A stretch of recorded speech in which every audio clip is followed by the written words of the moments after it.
يا ابني افهم، محدش هيقف جنبك، محدش هيساعدك، محدش هيشاركك احلامك زي ما انت فاكر. لا، ده هيدوروا على الطريق الغلط ويقولوا لك امشي فيه، امشي فيه عشان هم مش عايزينك ان انت توصل، امشي فيه لان هم بيتمنوا ان انت تقع، امشي فيه لان هم مش عايزينك تبقى بني ادم كويس. الاغلبيه ما عندوش بيحبوا لك الخير، بقوا يدوروا على اي غلطه انت بتعملها ويمسكوها لك. عشان كده فوق، محدش في الدنيا تتسند عليه غير ربنا، ربنا ثم ربنا ثم ربنا ثم ربنا ثم مجهودك وتركيزك على نفسك. دي الحاجة الوحيدة اللي ممكن توصلك للحاجة اللي انت عايزها، دي الحاجة الوحيدة اللي تخليك آمن وانت ماشي في الطريق. فوق من أحلام اليقظة اللي عندك.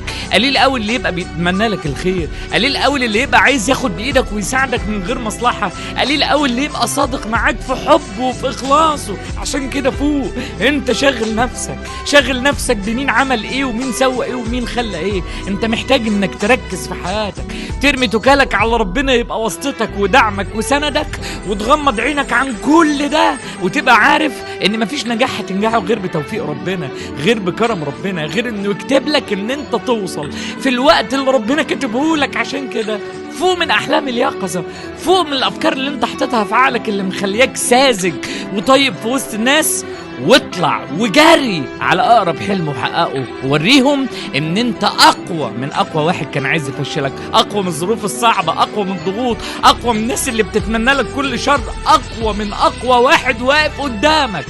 وانت عندك ثقه بربنا انه اكيد هيوصلك. فوق من احلام اليقظه.